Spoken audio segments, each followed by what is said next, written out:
Episode 351 to 360। वे खिलाड़ी बदल रहे हैं, वे खिलाड़ी बदल रहे हैं। अर्जुन मैदान में आ रहा है, लेकिन इन परिस्थितियों में इससे कोई फर्क नहीं पड़ता कि वे किसे भेजते हैं। भले ही अर्जुन असाधारण रूप से कुशल हो, उनके पास सिर्फ 4 खिलाड़ी हैं। दुश्मन की संख्या उनसे 24 गुना ज्यादा है। किसे परवाह है, जितना हो सके मारो। कम से कम मैच में कुछ लड़ने की भावना तो दिखाओ, है ना? हाँ, बिल्कुल सही। उन्हें पता चलने दो कि भले ही वे हमारी हुआशिया टीम को घेरने के लिए एक साथ हों, हम फिर भी उनमें से एक हिस्सा नोच लेंगे। नीचे हुआशिया के दर्शक एलएसपी टीम के नाम का जाप कर रहे थे। इस समय पूरे देश में ये खेल के प्रशंसक एलएसपी टीम के लिए जयकार कर रहे थे। इस शोर का क्या फायदा है? अन्य टीमों के कोचों ने उपहास किया। 96 पेशेवर खिलाड़ियों के संयुक्त घेराव के तहत जब तक वे चीटिंग नहीं कर रहे थे, अतिरिक्त हाथों की कोई भी संख्या उन्हें बाहर होने से नहीं बचाएगी। देखो, अर्जुन इस बार अपने खुद के पेरिफेरल्स लाया है। जब वह लीग ऑफ लेजेंड्स खेलता है तो क्या वह आमतौर पर किसी और के कीबोर्ड का उपयोग नहीं करता? ऐसा लगता है कि अर्जुन इस बार गंभीर हो रहा है। पेशेवर प्रतियोगिताएं खिलाड़ियों को परिचितता के लिए अपने स्वयं के उपकरण लाने की अनुमति देती हैं, जब तक कि उसका ऑन-साइट रेफरी द्वारा निरीक्षण किया जाता है। मिस्टर अर्जुन, हमें आपके द्वारा लाए गए उपकरणों की जांच करने की जरूरत है, कृपया। कोई समस्या नहीं, अर्जुन चौहान ने कीबोर्ड सौंप दिया। सावधान रहना, मेरे कीबोर्ड पर 107 कैरेट के हीरे जड़े हुए हैं। ये सुनकर रेफरी के हाथ कांप गए। कीबोर्ड लगभग फर्श पर गिर गया। यह क्या बकवास है? एक कीबोर्ड पर हीरे क्यों जड़े हैं? क्या तुम्हारे पास इतने हीरे हैं कि तुम उनका उपयोग करने के लिए जगह से बाहर हो गए हो? शायद तुम्हें अपने घर के शौचालय की सीट पर कुछ 100 कैरेट रखने के बारे में सोचना चाहिए। उपकरण ठीक है, न्यायाधीश ने ध्यान से कीबोर्ड अर्जुन चौहान को वापस सौंप दिया। ये कस्टम निर्मित कीबोर्ड 800 एपीएम से ऊपर के संचालन की तीव्रता और सटीक प्रतिक्रिया का सामना कर सकता है। हे भगवान, 800 एपीएम! क्या उसे ऐसे उच्च प्रदर्शन वाले गियर की जरूरत है? रेफरी की टिप्पणियों से दर्शक दंग रह गए। वास्तव में अधिकांश थोड़े उन्नत कीबोर्ड उच्च एपीएम का सामना कर सकते हैं। 800 एक अतिरंजित संख्या नहीं है, लेकिन 800 से अधिक एपीएम के लिए सटीक रूप से प्रतिक्रिया करना वास्तव में डरावना है। उदाहरण के लिए, अगर कोई 1 सेकंड में एक कीबोर्ड पर 10 कुंजियां दबाता है, तो कम सटीकता वाले कीबोर्ड उन कुंजियों में से सिर्फ 6 या 7 को पहचान सकते हैं, और वे कुंजी के दबने के क्रम को भी सही ढंग से दर्ज नहीं करेंगे। हालांकि एक उच्च सटीकता वाला कीबोर्ड उन 10 बटन के दबने के क्रम को पूरी तरह से दोहरा सकता है। यही कीबोर्ड के प्रदर्शन में अंतर है, लेकिन ज्यादातर मामलों में ऐसी उच्च प्रतिक्रिया दर की जरूरत नहीं होती है। अगर अर्जुन चौहान ऐसे उन्नत गियर को बाहर लाया, तो इसका मतलब है कि साधारण कीबोर्ड अब उसके संचालन की बुनियादी आवश्यकताओं को पूरा नहीं करते हैं। क्या सब तैयार हैं? अर्जुन चौहान अपनी सीट पर बैठ गया और अपनी उंगलियां चटकाईं। तैयार। अर्जुन चौहान के पिछले प्रदर्शन को देखने के बाद सभी टीम के सदस्य आक्रामकता से भरे हुए थे। बहुत बढ़िया, अर्जुन चौहान ने चिल्लाया। अब से इस जगह को अर्जुन चौहान चौक के नाम से जाना जाएगा। खेल जारी है। जैसे ही रेफरी की आवाज आई, खेल आगे बढ़ा। अर्जुन चौहान ने अपने चरित्र को सबसे तेज गति से जमीन पर उतरने के लिए नियंत्रित किया और सीधे निकटतम कमरे में भागा, जबकि अन्य 3 साथी पास में उतरे। लेकिन उनके चारों ओर सिर्फ कुछ दर्जन मीटर के भीतर कम से कम 20 दुश्मन उतर चुके थे, जिन्होंने पहले ही संसाधनों का आदान प्रदान किया था और मजबूत युद्ध क्षमताएं हासिल कर ली थीं। इसके विपरीत ऐसा लग रहा था कि सौभाग्य की देवी अर्जुन चौहान और उसकी टीम के पक्ष में नहीं थी, क्योंकि अन्य साथियों को सिर्फ बहुत ही साधारण हथियार मिले। धिक्कार है, क्या बुरी किस्मत, सिर्फ एक मशीन गन। दर्शक तनाव में आ गए क्योंकि जिस कमरे में अर्जुन चौहान ने प्रवेश किया उसमें सिर्फ एक DP-28 मशीन गन थी, जिसमें 120 राउंड, एक लेवल, एक हेलमेट और एक बैकपैक था। ये खत्म हो गया। वे दुश्मनों से घिरे हुए हैं। वह घर से भी बाहर नहीं निकल सकता। जिस पल वह अपना सिर दिखाता है, उसकी माथे पर 10-8 स्कोप निशाना साध रहे होंगे। मुर्गे सब टूटे, हम खत्म हो गए। DP-28 वास्तव में एक बहुत शक्तिशाली मशीन गन थी, लेकिन इसमें एक घातक खामी थी, इसका रिकॉइल बहुत डरावना था। अगर एक खिलाड़ी को रिकॉइल को नियंत्रित करना नहीं आता था, तो कुछ शॉट्स के बाद बंदूक का मुंह आकाश में उड़ सकता था और विमानों पर शूटिंग शुरू कर सकता था। हम जीत गए। जिस पल अर्जुन चौहान ने बंदूक पाई, उसे पता था कि मैच खत्म हो गया था। उसके लिए इससे कोई फर्क नहीं पड़ता था कि यह किस तरह की बंदूक थी। जब तक यह एक बंदूक थी, वह इसे शून्य रिकॉइल के साथ चला सकता था। मुझे बताओ कि तुम्हारे चारों ओर क्या हो रहा है? अर्जुन चौहान ने शांति से अपने साथियों के साथ बात की। मैं नंबर 1 हूँ, मैं SW 128 दिशा में हूँ, मेरे चारों ओर 4 पूरे स्क्वाड हैं, बिल्कुल मेरी 4 दिशाओं में। वे अभी तक नहीं चल रहे हैं, 2 स्नाइपर मुझे देख रहे हैं और बाकी अभी भी उपकरण इकट्ठा कर रहे हैं। मैं नंबर 2 हूँ। जैसे ही मैं उतरा, 8 मूर्खों ने मेरा पीछा किया और मुझे मुक्के मारना शुरू कर दिया। मैंने एक बंदूक पकड़ी और उनमें से 3 को मार दिया, फिर बंदूक वाले एक और आदमी ने मुझे मार दिया। मैं ऐसी 78 दिशा में नंबर 3 हूँ, मेरे चारों ओर 5 स्क्वाड हैं और वे इमारत पर धावा बोलने की तैयारी कर रहे हैं। धड़ाम, अचानक एक ग्रेनेड के फटने की आवाज़ आई। कोच, मुझे उड़ा दिया गया है। कोई चिंता नहीं, बस लेटकर जीतने का इंतज़ार करो। अर्जुन चौहान ने पहले ही दुश्मनों की सामान्य गति को समझ लिया था। उनमें से लगभग 1/3 अभी भी उपकरण इकट्ठा कर रहे थे। आखिरकार वे प्रत्येक जीतना चाहते थे और पूरी तरह से उनका शिकार करने पर ध्यान केंद्रित नहीं करेंगे। यह उनकी एलएसपी स्क्वाड के लिए अवसर था। हम अभी अभी उतरे हैं और हम में से सिर्फ 2 बचे हैं, हम कैसे लड़ें? जल्दी देखो, एलएसपी स्क्वाड के एक और सदस्य को घेर लिया जा रहा है। उसकी शूटिंग इतनी सटीक है, 4 के खिलाफ 1 और उसने 2 को गिरा दिया। बाहुबली। क्या शर्म की बात है, अगर यह एक निष्पक्ष मैच होता तो वे शायद फिर से चैंपियन होते। अब सिर्फ बॉस अर्जुन बचा है, उसे 90 से ज़्यादा लोगों के खिलाफ लड़ना है, वह कैसे जीत सकता है? पहला स्क्वाड, अर्जुन चौहान देखने की रेखा और पैरों की आवाज़ का ध्यान रखते हुए एक दिशा में 4 दुश्मनों को देखा। वे GUN नामक एक स्क्वाड से थे। उन्हें पता होना चाहिए था कि वह उनकी दिशा में था, लेकिन उन्हें पता नहीं था कि वह इमारत के किस तरफ था। दूसरी मंजिल की खिड़की। GUN स्क्वाड का एक खिलाड़ी सबसे पहले उभरते हुए अर्जुन चौहान को देखने वाला था। पेशेवर खिलाड़ी की तेज प्रतिक्रिया समय ने उन्हें तुरंत दूसरी मंजिल पर एकमात्र खिड़की पर अपनी नज़रें लगाने की अनुमति दी। लेकिन उस बिंदु तक अर्जुन चौहान ने पहले ही गोली चला दी थी। क्या मजाक है, 4 में से हम पर एक मशीन गन सिर्फ तभी संभव है जब हर गोली सिर पर लगे। टाट टाट, बंदूक की गोलियों की आवाज़ आई और 4 बक्सों से अचानक हरे रंग का धुआं निकला। 47 गोलियों के एक मैगजीन में से अर्जुन चौहान के पास 40 बची थीं। 4 में से 3 के पास लेवल 2 हेलमेट थे, जिन्हें मारने के लिए 2 हेडशॉट की ज़रूरत थी, और बचे हुए एक के पास कोई हेलमेट नहीं था। एक भी शॉट का मतलब हेडशॉट होगा। अर्जुन चौहान की 7 गोलियों ने अपने दुश्मनों के सिर पर घातक सटीकता के साथ निशाना साधा। अभी भी लगातार फायरिंग में अर्जुन चौहान खिड़की से बाहर कूदा और जिस पल वह जमीन पर गिरा, उसने एक दिशा में एक शॉट फायर किया। 200 मीटर से ज्यादा दूर एक स्नाइपर जो क्षेत्र को देखते हुए एक खिड़की के पीछे छिपा हुआ था, उसके सिर से खून का एक फव्वारा फूटा। अभी क्या हुआ? 4 GUN स्क्वाड सदस्यों के चेहरों पर अभिव्यक्तियां अभी भी जमी हुई थीं। उन्होंने अपनी बंदूकें भी नहीं चलाई थीं। मौत के स्लो मोशन रिप्ले के माध्यम से उन्होंने आश्चर्यजनक दृश्य देखा। अर्जुन चौहान की मशीन गन ने एक बर्स्ट में 7 स्थिर शॉट फायर किए, उन सभी 4 के सिर पर गोली मार दी। ये वह है, वह है। स्क्वाड सदस्यों में से एक को अचानक एक किंवदंती याद आई जो पिछले 1 महीने से पूरे PUBG खिलाड़ी समुदाय में घूम रही थी। वह अर्जुन चौहान, मैं तुम्हारा बाप हूँ, है। एक ऐसे बहुप्रतीक्षित मैच के रूप में निर्देशक का कैमरा अर्जुन चौहान पर केंद्रित था और दुनिया भर में 100 मिलियन से ज्यादा खेल के शौकीनों ने उस अविश्वसनीय क्षण को देखा। ये दृश्य इतना परिचित क्यों लग रहा है? मुझे पता है, क्या तुम 1 महीने पहले के उस विश्व विनिमय मैच के बारे में बात कर रहे हो? क्या तुम मैं तुम्हारा बाप हूँ का जिक्र कर रहे हो, जिसने अकेले ही दर्जनों लोगों को मारा और फाइनल में धावा बोला? वही है। मैंने ऐसी निशानेबाजी सिर्फ उसी पर देखी है, लेकिन दुर्भाग्य से वह मैच एक अस्थायी सभा पर खेला गया था और कोई नहीं जानता था कि वह वास्तव में कौन था, सिर्फ इतना कि वह एक हुआशिया टीम से था। क्या ये व्यक्ति अध्यक्ष अर्जुन हो सकता है? अध्यक्ष अर्जुन के अलावा तुम और किसे सोचते हो जो ऐसे हथकंडे चला सकता है? मुझे अचानक ऐसा लगा कि मैच अभी अभी शुरू हुआ है। फर्स्ट एड किट 8 गुना स्कोप 98 के ये समूह भरा हुआ है। अर्जुन चौहान ने कुछ ही सेकंड में कई पैकेट साफ कर दिए, फिर एक और कमरे में चला गया क्योंकि कई टीमें उसकी तरफ दौड़ने लगी थीं। दा एक और बर्स्ट और मैप पर फिर से 4 धुआं निकलती हुई पेटी दिखाई दी। वह वहाँ है। दा वह ग्रेनेड कहाँ से आया? धड़ाम, पूरा मैच मैप तुरंत अराजकता में डूब गया। जैसे जैसे अर्जुन चौहान मैप पर नेविगेट करता गया, उसके गुजरने की हर जगह पर छोटी तीव्र गोलीबारी फूट पड़ती थी। हालांकि अलग अलग टीमों के बीच गठबंधन थे, ये ध्यान देने योग्य है कि टीम के साथियों के बीच भी फ्रेंडली फायर नुकसान होता है, अकेले सहयोगी टीमों के बीच तो और भी ज्यादा। दृश्य जितना ज्यादा अराजक होगा, आकस्मिक चोटों की दर उतनी ही ज्यादा होगी। मूर्ख, तुमने इस तरह गोली कैसे चला दी? तुम किस पर गोली चला रहे हो? आओ मुझे बचाओ। अरे गधे, तुमने अपने ही साथी को क्यों खत्म कर दिया? दा अर्जुन चौहान ने एक और बर्स्ट फायर किया और कई 100 मीटर दूर 4 खिलाड़ी जो 4 गुना स्कोप के बिना मुश्किल से दिखाई दे रहे थे, गिर गए, जबकि अर्जुन चौहान की मशीन गन में तो एक बुनियादी स्कोप भी नहीं लगा था। उसने 300 मीटर से ज्यादा दूर 4 लोगों के सिर पर गोली मारी।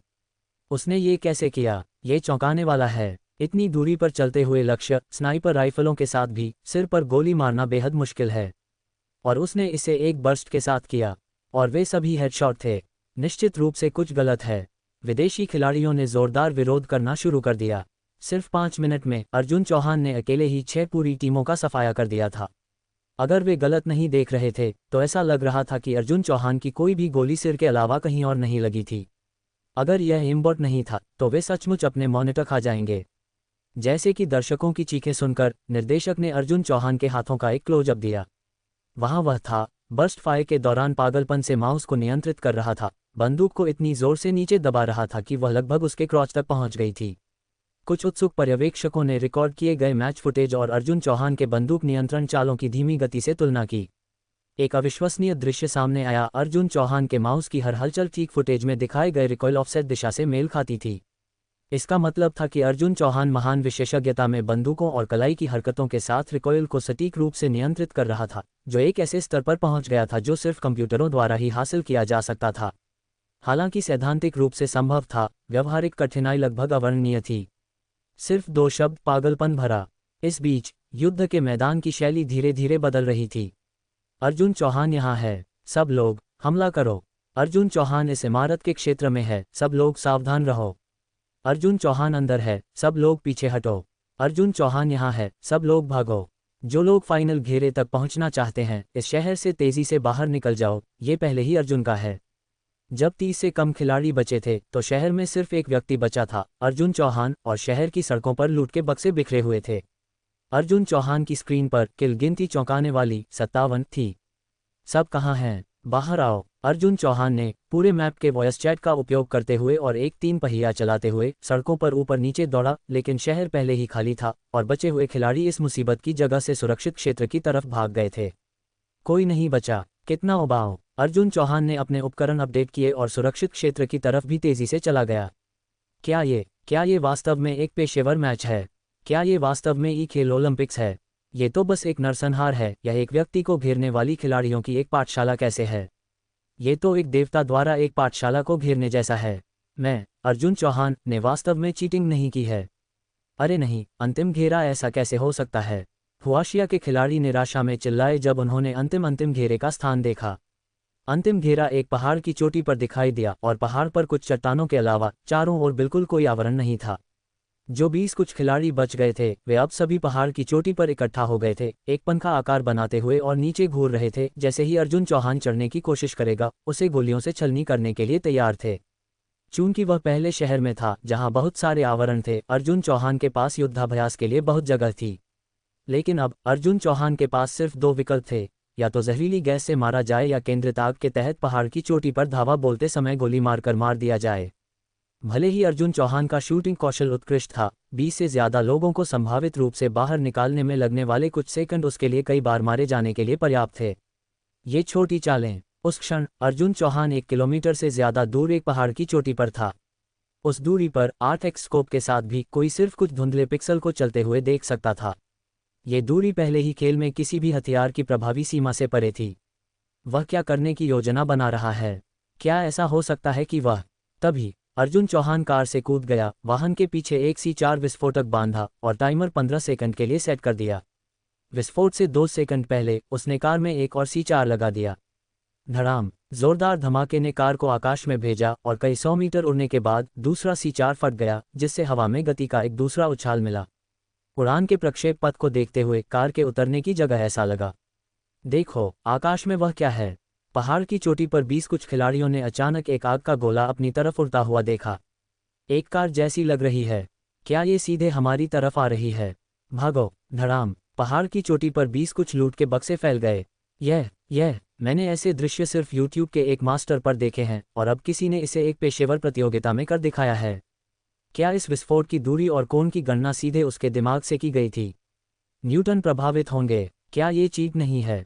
भाई, मैं विशेष रूप से इस खेल के लिए चीट बनाता हूं और हमने उनमें से दर्जनों बनाए हैं। इतना जोरदार चीट, हम सचमुच इसे नहीं बना सकते हैं। हुआशिया की LSP टीम को पहले ई खेल ओलंपिक्स में PUBG में स्वर्ण पदक जीतने पर बधाई। इस साल की प्रतियोगिता को सभी श्रेणियों में स्वर्ण पदकों के साथ समाप्त करते हुए आइए उन्हें सबसे गर्मजोशी से तालियां दें।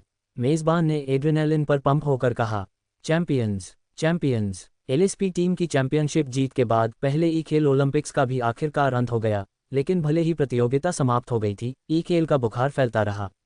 वांग लिंग ने तुरंत सही समय पर काम किया, एक ही खेल स्कूल की स्थापना की। अर्जुन चौहान के साथ ब्रांड के मुख्य आकर्षण के रूप में ई खेल समुदाय ने इस स्कूल को ई खेल की चाणक्य सैन्य अकादमी का नाम दिया। प्रत्येक पाठ्यक्रम व्यक्तिगत रूप से एलएसपी टीम के सदस्यों द्वारा सिखाया जाता था और अर्जुन चौहान की शिक्षण विधियों के साथ जो वर्तमान युग से कहीं ज्यादा बेहतर थी। कोई भी ई खेल खिलाड़ी जो यहां से स्नातक होता, उसमें निश्चित रूप से विश्व चैंपियनशिप के लिए प्रतिस्पर्धा करने की ताकत होती। इसी खेल की चाणक्य सैन्य अकादमी के साथ वांग लिंग और अर्जुन चौहान भविष्य में विभिन्न क्लबों को ई खेल की प्रतिभा भेजकर एक बड़ा भाग्य बना सकते थे, जहां एक भी खिलाड़ी के लिए साइनिंग फीस लाखों में हो सकती थी और उनकी एकमात्र लागतें स्थानों और आवासों के लिए थीं। बेशक अर्जुन चौहान इन मामलों में रुचि नहीं रखता था। उसे अचानक एहसास हुआ कि वह काफी समय से सुपर गॉड अकेडमी में प्रवेश नहीं किया था। हे भगवान, 2300 क्रेड पॉइंट्स। जब उसने अपने क्रेड पॉइंट्स की जांच की तो अर्जुन चौहान खुद को चिल्लाने से नहीं रोक सका। उसने हाल ही में ज्यादा पैसा खर्च नहीं किया था, लेकिन उसने ऐंठने में कोई कसर नहीं छोड़ी थी और किसी तरह पिछले 2 महीनों में उसने बहुत ज्यादा क्रेड पॉइंट्स जमा कर लिए थे। हा गोपाल, मेरे लिए 10 और शिक्षक बुलाओ। अर्जुन चौहान ने चिल्लाया, हे भगवान, मुझे कुछ और शानदार शिक्षक भेजो। डीन, जब तक आप 10 छात्रों की भर्ती नहीं कर लेते तब तक आप और शिक्षकों को अनलॉक नहीं कर सकते। गोपाल ने अर्जुन चौहान को एक बर्फीला जवाब दिया। क्या? अर्जुन चौहान चौंक गया। इतने सारे क्रेड पॉइंट्स के साथ वह उन्हें खर्च क्यों नहीं कर सकता था? शर्त पिछले डीन द्वारा तय की गई थी। सुपर गॉड अकेडमी की बुद्धिमान प्रबंधन सिस्टम अंतिम कार्यवाहक डीन द्वारा तय किए गए नियमों को सर्वोच्च प्राथमिकता आदेश के रूप में प्राथमिकता देती है। धिक्कार है, ये सिर्फ छात्रों की भर्ती है। मैं अभी जाऊंगा। हाथ में ऐसे महान अफसर के साथ जिन पहले लोगों के बारे में अर्जुन चौहान ने सोचा वे उसके आसपास के लोग थे, लुइस, वांग लिंग, प्रताप और उसके रूममेट्स और दोस्त। डीन, हर कोई सुपर गॉड अकेडमी में प्रवेश करने के लिए योग्य नहीं है। अरे, तुम्हारा क्या मतलब है? अर्जुन चौहान ने पूछा। केवल वे जिनका मूल क्षमता सूचकांक 10 से ऊपर है, वे ही सुपर गॉड अकेडमी में अध्ययन करने के योग्य हैं। अब तक आपके परिचितों में से कोई भी इस मानदंड को पूरा नहीं करता है। धिक्कार है। अर्जुन चौहान खुद को कसम खाने से नहीं रोक सका। एक क्षमता सूचकांक 5 को पहले से ही इंसानों के लिए औसत माना जाता था, जबकि 6 या 7 के स्कोर को कुलीन माना जाता था। जहां तक 10 या उससे ज्यादा के क्षमता सूचकांक वाले लोगों का सवाल था, उन्हें अब साधारण लोग नहीं माना जा सकता था। अब तक सिर्फ मानसिक शक्ति वाले, म्यूटेंट और उनके जैसे लोगों जिनसे अर्जुन चौहान का सामना हुआ था, उनके पास ऐसे क्षमता सूचकांक थे। हाँ, और उनका कुत्ता भी, हालांकि उसे यकीन नहीं था कि सुपर गॉड अकेडमी कुत्तों को स्वीकार करती है या नहीं। क्या इसका मतलब है कि साधारण लोगों के पास कोई मौका नहीं है? अर्जुन चौहान ने जोर दिया। सुपर गॉड अकेडमी होने के नाते अर्जुन चौहान ने स्पष्ट रूप से समझा कि अमरता सिर्फ एक किंवदंती नहीं थी। अकादमी का मालिक होने का मतलब था कि एक दिन वह अपने पूर्वजों और माता पिता की तरह एक लंबा जीवन प्राप्त करेगा। अगर उसके आसपास के लोग ऐसा नहीं कर पाते तो उसे उन्हें धीरे धीरे बूढ़ा होते और मरते हुए देखना पड़ता। इस बारे में सोचने से अर्जुन चौहान को कुछ बेचैनी महसूस हुई। मेजबान को इन बातों के बारे में चिंता करने की जरूरत नहीं है, गोपाल ने तुरंत कहा। सुपर गॉड अकेडमी एक चमत्कारी जगह है जहां कुछ भी असंभव नहीं है। यह मत भूलो, स्कूल में कई रसायन विद्या के स्वामी हैं और बहुत सारे अमृत हैं जो मानव शरीर की क्षमता को बदल सकते हैं। सही है, अर्जुन चौहान ने सिर हिलाया। ऐसा लगता है कि मुझे इसे और ज्यादा गंभीरता से लेने की जरूरत है। गोपाल, क्या किसी भी समय 10 से ज्यादा क्षमता सूचकांक वाले लोगों का पता लगाने का कोई तरीका है? एक एक करके जांच करना बहुत धीमा है। डीन की अंगूठी की स्कैनिंग अनुमति को सीधे सक्रिय कर सकता है। इसकी प्रति घंटे सिर्फ 10 क्रेड पॉइंट्स लागत आती है और यह आपको किसी भी समय 10 किलोमीटर के भीतर योग्य व्यक्तियों की उपस्थिति को महसूस करने की अनुमति देता है। सिर्फ 10 किलोमीटर? अर्जुन चौहान ने शिकायत की। क्या तुम एक उन्नत सभ्यता का उत्पाद नहीं हो? क्या तुम्हें माप की इकाई के रूप में प्रकाश वर्ष का उपयोग न करने पर शर्म नहीं आती? निश्चित रूप से 1 अरब प्रकाश वर्ष के लिए स्कैनिंग लागत प्रति सेकंड 1000,000,000 क्रेड पॉइंट्स है। हे, क्या तुम्हें लगता है कि मैंने अभी अभी पाद मारा? चूंकि उसने यात्रा की थी, अर्जुन चौहान स्वाभाविक रूप से कुछ और किए बिना नहीं जा सकता था। उसने कुछ शिक्षकों से कई श्रेणी के कौशल सीखने के लिए कुछ 100 क्रेड पॉइंट्स खर्च किए। विलास की, जीवन और मृत्यु ताबीज अजय माथुर की, विशेष ग्रेड पाक कला योगी चिन्मय की, भूत भगाने की कला और फतेह सिंह की, दुगुनौ तलवारें। त्रिशक्ति संगम विधि के माध्यम से खेती की गई आंतरिक शक्ति से मजबूत होकर अर्जुन चौहान ने अब सोचा कि वह एक लेवल 7 के दूसरी दुनिया के इंसान के खिलाफ अपना मैदान संभाल सकता है। वाह, क्या स्पोर्ट्स कार है! वह एक सीमित संस्करण कोनिग्सेग है। एक्सीलरेटर दबाने से मेरी 1 महीने की सैलरी खर्च हो जाती है। धिक्कार है, इतनी धीमी गति से चल रहा है। क्या वे सिर्फ दिखावा कर रहे हैं? अर्जुन चौहान ने जयपुर शहर की सड़कों पर आराम से कार चलाई। प्रति घंटे 10 क्रेड पॉइंट्स की लागत बहुत ज़्यादा नहीं थी, लेकिन लोगों के विशाल समुद्र में 10 के क्षमता सूचकांक वाले किसी व्यक्ति को ढूंढना अविश्वसनीय रूप से मुश्किल था। नाम राजेंद्र। क्षमता सूचकांक 3। 3 हिस्से कुत्ते की ताकत पूरी तरह से खराब। नाम ओपलेरी। क्षमता सूचकांक 8। बुरा नहीं है, लेकिन बस थोड़ा सा कम है। नाम रूपनफाई। क्षमता सूचकांक 9। धिक्कार है, क्या ये सच है? इतना बदसूरत कोई 9 का क्षमता सूचकांक कैसे रख सकता है? नाम अमन। क्षमता सूचकांक 1। अर्जुन चौहान। नाम चेन बिंग्यू। क्षमता सूचकांक 11। उद्धरण चिन्ह विस्मयादिबोधक चिन्ह विस्मयादिबोधक चिन्ह उद्धरण चिन्ह। अर्जुन चौहान की आत्मा अचानक उमड़ पड़ी। गोपाल ने उसे जो बताया था उसके अनुसार औसत आबादी में लाखों में सिर्फ एक ही व्यक्ति हो सकता है जिसका प्राकृतिक क्षमता सूचकांक 10 से ऊपर हो। जयपुर शहर की 9 मिलियन की आबादी के साथ शायद ऐसे सिर्फ 30 से 50 व्यक्ति थे, और उसके लिए सिर्फ कुछ घंटों के लिए सड़कों पर घूमते हुए एक का सामना करना काफ़ी अप्रत्याशित था। उसकी किस्मत वास्तव में बहुत अच्छी थी। अर्जुन चौहान ने तुरंत दूसरे पक्ष के स्थान को इंगित किया जो उसके बहुत करीब था, लगभग 3.5 किलोमीटर दूर एक आयुर्वेदिक दुकान में। ये जयपुर शहर में सबसे बड़ी पारंपरिक आयुर्वेदिक फार्मेसी थी, जिसके बारे में कहा जाता था कि इसका 300 साल से ज़्यादा का इतिहास था, एक बहुत पुराना और स्थापित ब्रांड। अर्जुन चौहान ने एक्सीलरेटर पर पैर रखा और तुरंत उस दिशा में चला गया। क्या खूबसूरत लड़की है! अर्जुन चौहान ने धीरे से सड़क के किनारे कार पार्क की और एक लंबी लड़की को फार्मेसी से एक लाल मसेराती की तरफ चलते हुए देखा। काफ़ी युवा अमीर महिला। अर्जुन चौहान ने तुरंत चेन बिंग्यू नाम की इस लड़की की जानकारी की तलाश की। नाम चेन बिंग्यू। जाति इंसान। पहचान बिंदु मीडिया की अध्यक्ष।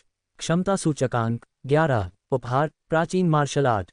कौशल बुनियादी आंतरिक शक्ति जी। बेनाम मुक्केबाजी तकनीक जी। प्राचीन मार्शल आर्ट। अर्जुन चौहान की भौहें थोड़ी सी सिकुड़ गईं।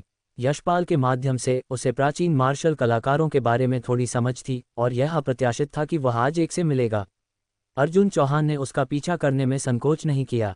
मसेराती जयपुर शहर के उत्तरी उपनगरों से बाहर निकल गई, एक ऐसा क्षेत्र जो बहुत देर से विकसित हुआ था, जिसमें बहुत सारे बंजर जमीन और खेत थे। कार सीधे उत्तरार्ध पर्वत नामक एक पहाड़ी की तरफ चली गई। इस पहाड़ी पर वास्तव में ऐसा एक छोटा मनो है। अर्जुन चौहान कुछ हद तक हैरान था। मध्य ढलान पर वास्तव में छोटे विला का एक समूह था जो काफ़ी विचित्र लग रहा था, फिर भी एक आलीशान आभा बिखेर रहा था। मिस्टर अर्जुन, यहाँ पास में लेवल 4 से ऊपर की कुछ दर्जन ऊर्जा प्रतिक्रियाएं और लेवल 7 से ऊपर की 3 हैं। यशपाल की आवाज़ अर्जुन चौहान के कान में गूंजी। यह एक प्राचीन मार्शल आर्ट परिवार का घोंसला होना चाहिए। किसने सोचा होगा कि जयपुर शहर में ऐसे परिवार होंगे? वास्तव में काफ़ी दिलचस्प। अर्जुन चौहान ने एक्सीलरेटर पर पैर रखा, पीछा करने का इरादा था, तभी अचानक आसपास के जंगलों से कई आकृतियां कूद गईं और सीधे अर्जुन चौहान के सामने उतरीं। ये लोग वर्दी पहने हुए थे, उनके चेहरों पर अभिव्यक्तियां थोड़ी अहंकारी थीं, जैसे कि हर कोई उन्हें 2 लाख का कर्जदार हो। यह क्षेत्र बाहरी लोगों के लिए वर्जित है। कृपया तुरंत चले जाएं, या परिणाम भुगतना पड़ेगा। अरे, यह उत्तरार्ध पर्वत का उत्तरी आधा हिस्सा एक सार्वजनिक जगह है, मैं ऊपर क्यों नहीं जा सकता? अर्जुन चौहान ने अप्रसन्नता से कहा। ये वह जगह नहीं है जहां तुम्हें आना चाहिए, नहीं यह वह सवाल है जो तुम्हें पूछना चाहिए। नेता अभी भी एक बर्फीले स्वर में बोला। तुम मुझे पहचानते नहीं? अर्जुन चौहान कुछ हद तक हैरान था। ऐसा नहीं था कि वह घमंडी था, लेकिन सभी तर्कों के अनुसार हुआशिया में, या यहाँ तक कि पूरी दुनिया में, ऐसे बहुत से लोग नहीं होने चाहिए जो उसे नहीं जानते हों। फिर भी इस युवा ने उसे पहले कभी नहीं देखा था। मुझे परवाह नहीं है कि तुम कौन हो, तुरंत चले जाओ। ये तुम्हारी आखिरी चेतावनी है। वाह, इतने अहंकारी! मिस्टर अर्जुन, यशपाल की आवाज़ अचानक सुनाई दी। प्राचीन मार्शल आर्ट परिवार समाज में एक बहुत ही खास स्थिति रखते हैं। वे आमतौर पर एकांत स्थानों में रहते हैं जहां दूसरों का बहुत कमाना जाना होता है, और उन सदस्यों को छोड़कर जो अपने परिवारों के लिए धन इकट्ठा करते हैं, वे बाहरी दुनिया के साथ शायद ही कभी बातचीत करते हैं। अगर आप इस पहाड़ पर जाना चाहते हैं तो यह आसान नहीं हो सकता है। क्या उन्होंने ये पहाड़ खरीदा है? अर्जुन चौहान ने यशपाल के साथ टेलीपैथिक रूप से बातचीत की।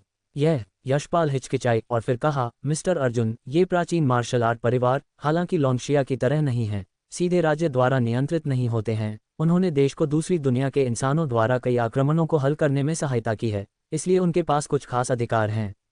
जब तक यह एक निर्जन जगह है, वे वहां स्वतंत्र रूप से बस सकते हैं और एक निश्चित क्षेत्र के भीतर पूर्ण स्वायत्ता रखते हैं। तो ये जगह उनके द्वारा नहीं खरीदी गई है ना? यशपाल ने आंखें घुमाने में मदद नहीं कर पाए। वह सिर्फ ये समझाने की कोशिश कर रही थी कि प्राचीन मार्शल आर्ट परिवार कितने खास थे, लेकिन अर्जुन चौहान का ध्यान पूरी तरह से इस पर था कि क्या उन्होंने पहाड़ खरीदा है। चूंकि उन्होंने ये जगह नहीं खरीदी, मैं ऊपर क्यों नहीं जा सकता?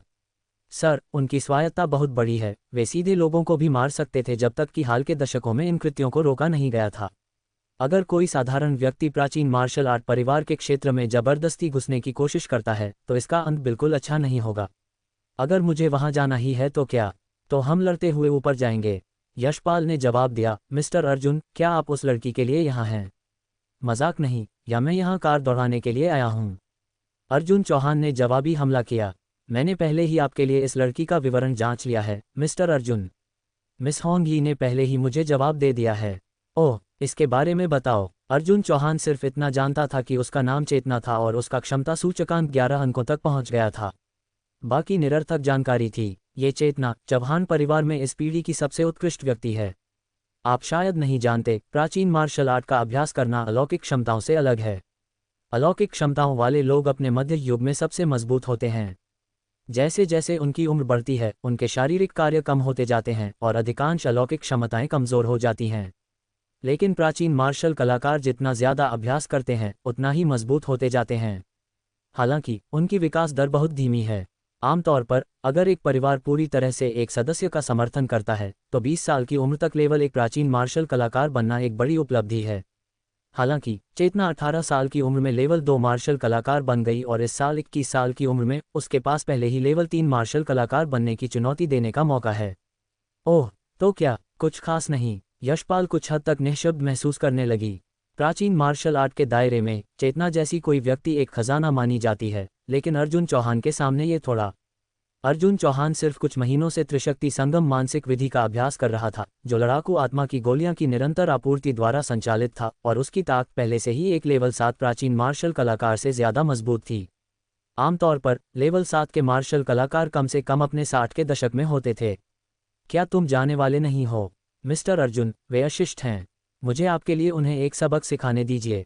यशपाल की हत्या की मंशा सामने आए, उसके लिए अर्जुन चौहान का अपमान करना एक अक्षम्य अपराध था।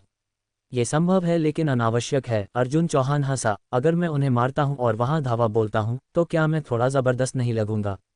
हम सभ्य लोग हैं और सभ्य लोगों को पहले बात करनी चाहिए।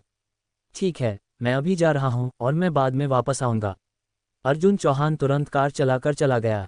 उसने क्या कहा? चौहान परिवार के कई गार्डों ने एक दूसरे को देखा। ऐसा लगता है कि उसने कहा कि वह बाद में वापस आ रहा है। हमारी युवा महिला का चोरी छिपे पीछा कर रहा है। वह निश्चित रूप से कुछ गलत इरादे से है। अगर वह वापस आने की हिम्मत करता है तो हमें अशिष्ट होने के लिए दोष मत देना। होंगी, मैं ज़मीन का एक प्लॉट खरीदना चाहता हूँ। मैं 1 घंटे के भीतर भूमि विकास समझौता देखना चाहता हूँ। ठीक है, मिस्टर अर्जुन।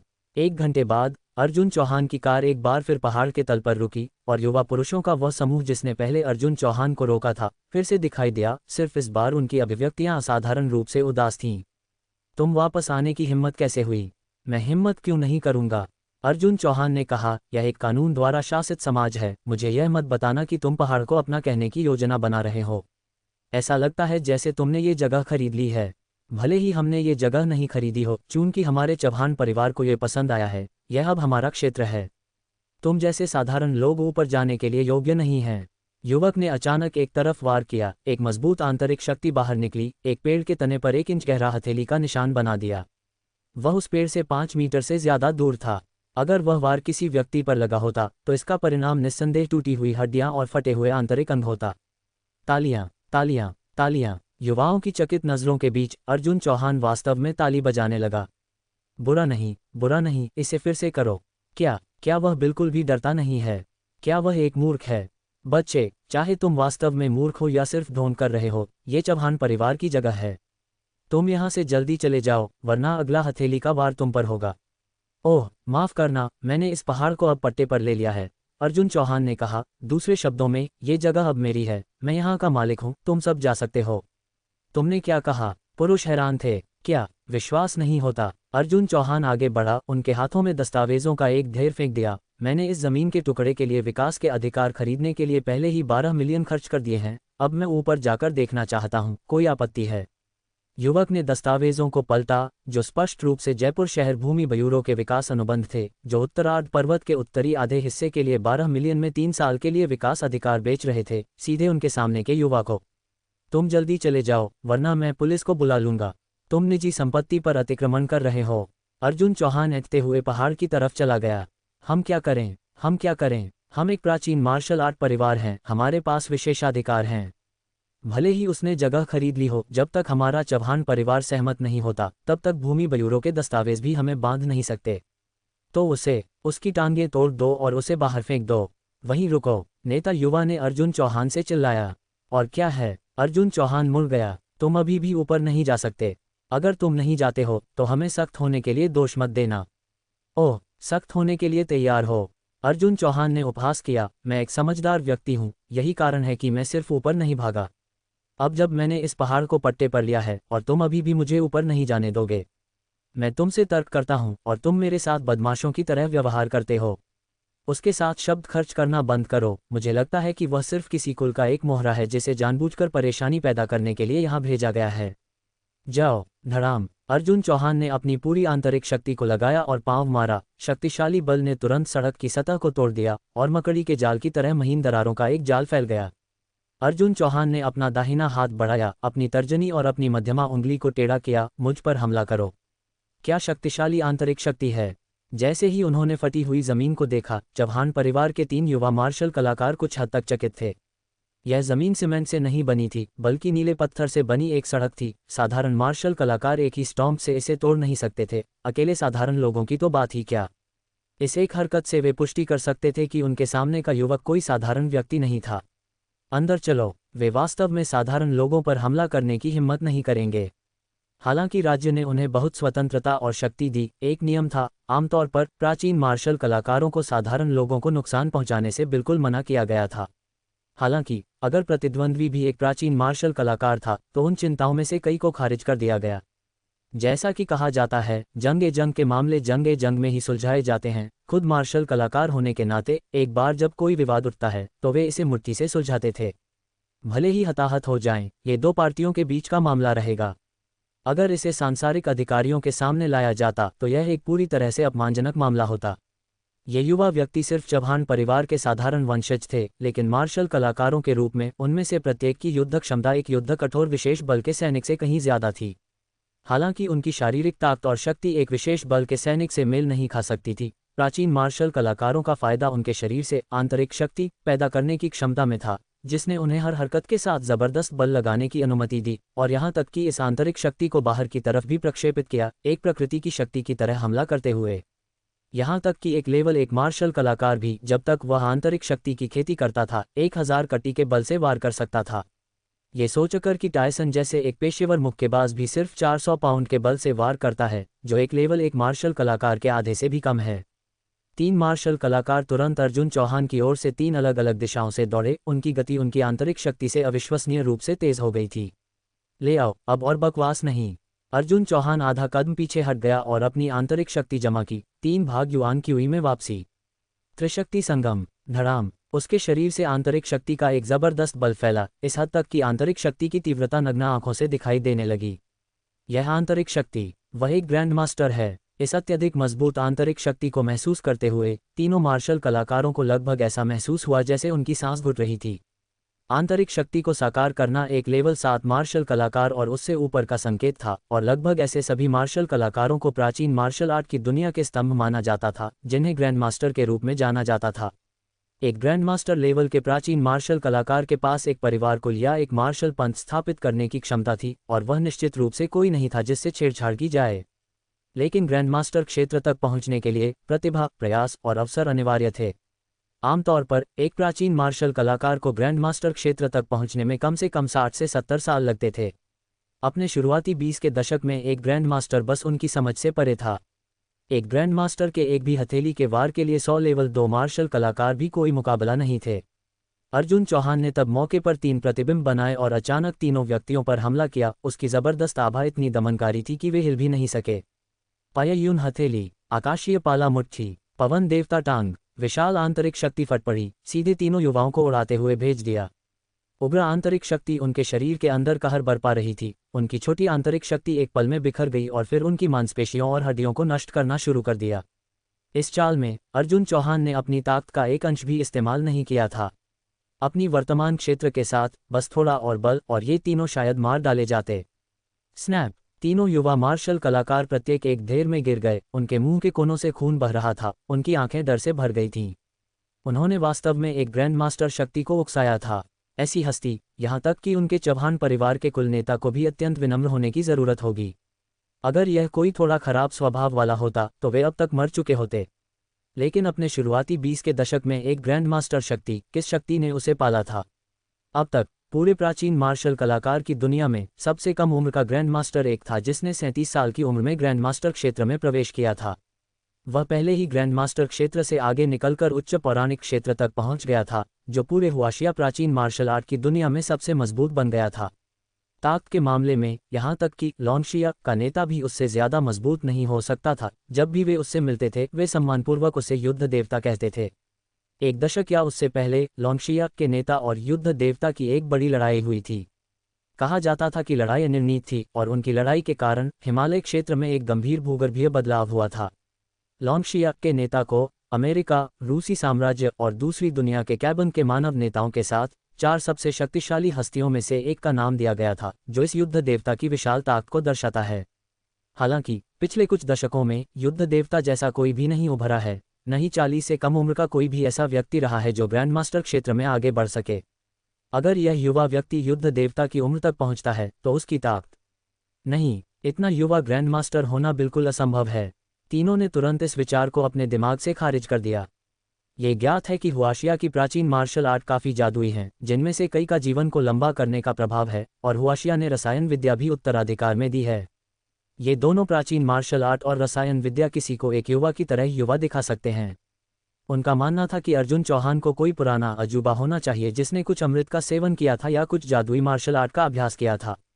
इस क्षण अर्जुन चौहान उनकी ओर चल रहा था और उसके चेहरे पर एक शैतानी मुस्कान भी थी।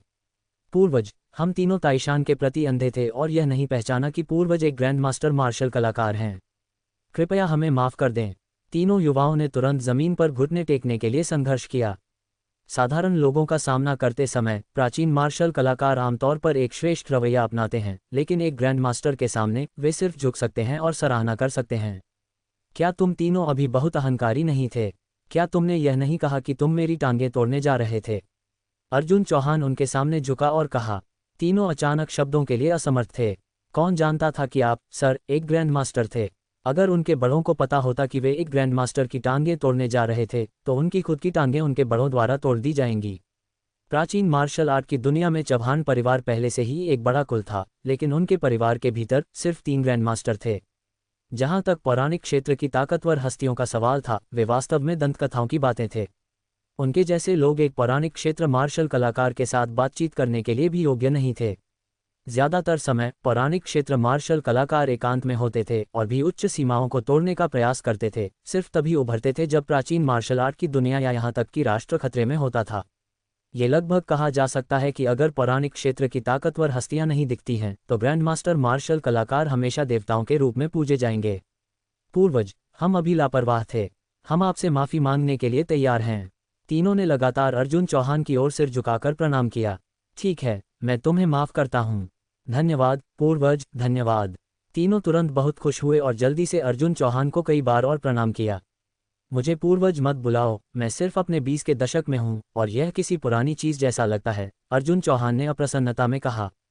तो हमें आपको क्या बुलाना चाहिए? हालांकि उन्हें विश्वास नहीं था कि अर्जुन चौहान सिर्फ अपने 20 के दशक में था, उन तीनों ने इसे दिखाने की हिम्मत नहीं की और सिर्फ खुद को विनम्र करना जारी रख सके। बस मुझे बड़ा हैंडसम बुलाओ। बड़ा हैंडसम। तीनों तुरंत शब्दों के लिए असमर्थ थे। इस पूर्वज का स्वाद थोड़ा अनोखा लगा। पूर्वज, मैं पूछ सकता हूं कि आपको यहाँ क्या लाया है? मैं तुरंत हमारे नेता को सूचित कर सकता हूं और वह निश्चित रूप से आपका जोश से इलाज करेंगे, प्रमुख युवा मार्शल कलाकार ने पूछा।